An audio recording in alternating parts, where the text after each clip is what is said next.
Hiya.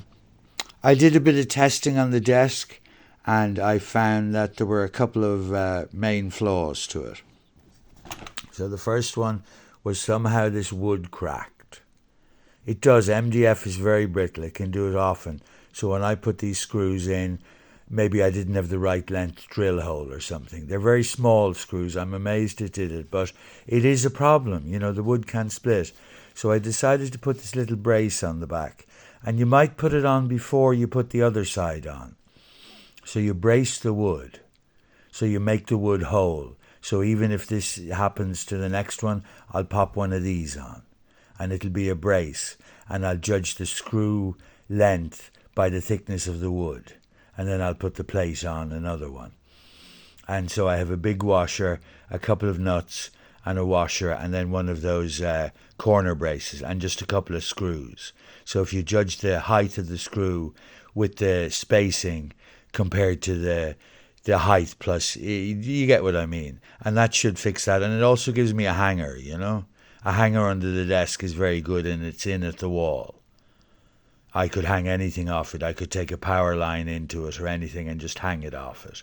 It's a safe point to hang things, and I have two holes on it there. Like I have two holes I can hook in on very specifically, and I have the whole structure of it to hang on. I can put in between the two of them and all that. But I think the thing to do is to do it before you put the metal bracket on, because it appears the metal bracket, even though there were short screws, they were quite thick. And somehow it distorted the MDF, which can happen with MDF. It's very much like that if you don't get your drill hole right. And here these were bending. These were bending back over time, which they would do naturally. You know, any metal will distort under force, so it will fail eventually. So it is a failure point, and no matter what metal you make out of it, you've a high likelihood, unless it's a proper hook, like the structure of a meat hook or something like that. So I just decided to put a screw through this one on this one on this is the left hanger on the right side, and the right hanger on the left side. So I'll see how that goes now.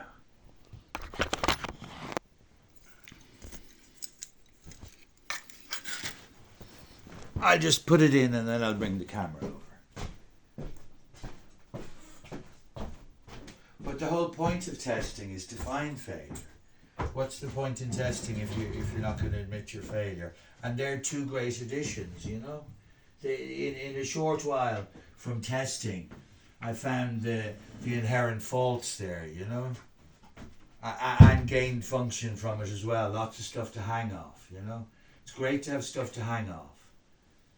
And a solid hanger is very good. Like, I could put something underneath the bench. I could do so much with that. Like,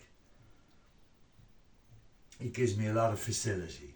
And the top ones look good enough. So my problem earlier was I did the top ones when I didn't do it right, and I let it go over the left end and it distorted. These can distort over time. So the key, I'd say, is to not distort them at all, and then they last forever.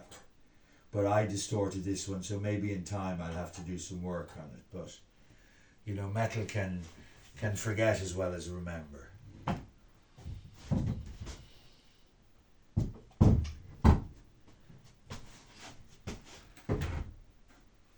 So we'll see how this sits. I wonder if these will be harder. So I'm going to try just hooking the right one first into the full metal. And now I'm going to the left one. And I'm going to have to use the hook itself. Take the hook off, put it in the right place. I'm hooking it in, and now I'm putting it back on the radiator. So I didn't start by trying to thread the thing, and I took the hook off, and now I'm on the hooks, and my support is still there. I'm moving my support to one of the verticals, and it's there. And I think we're much more fundamentally solid there. We have the hooks screwed in. They're hooking now properly like a hook. The top is in good shape, and the support underneath has been supported as well as having a hanger on it. And it's a good hanger, it's a complex hanger, you know, you could do a lot with that. So let me just show you.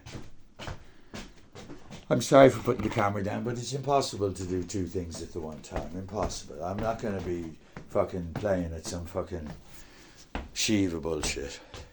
So this is the one on the left, and it's hanging in the hook in the middle. So there's metal and then a screw above, and it's very solid. Those hooks are good into the desk.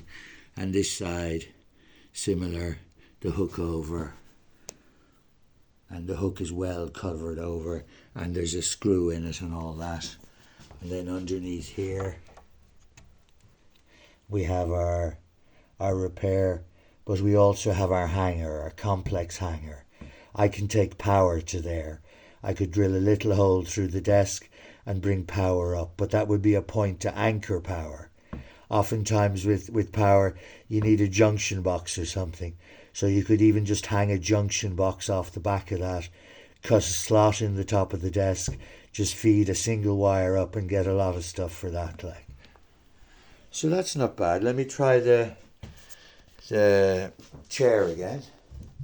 Just when you're doing testing, you need to retest all the elements. You know, you have to make sure that your legs do still fit under. You've made a modification and you're not sure. So you make sure. You retest everything. You don't just say, because I've only changed this area, I'll only test this area. One of my primary goal here is to fit my legs under.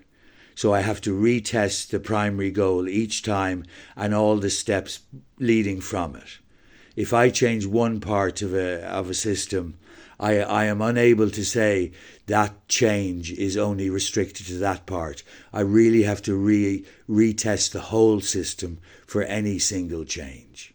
To be accurate, really. You know, this prediction that I've only changed the power supply means that you don't have to test the earphones, but they're all connected. So really, for any proper system test, when you change anything, you have to test everything.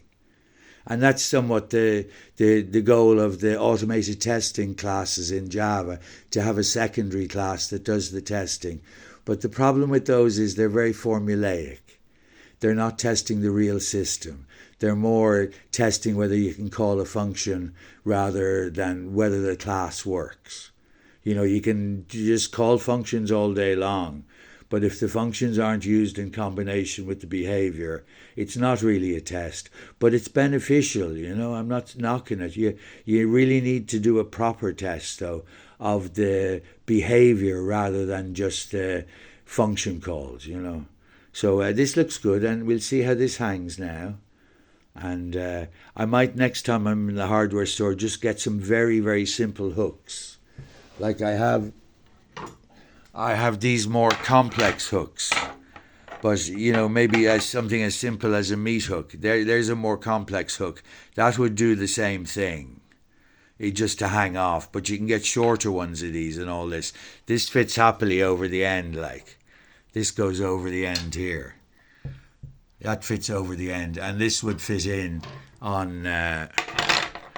This would fit in on this like this. So there's options. There's like a hook is a very simple thing, and there's many options. Some of them are chrome and stuff. Some of them are nice.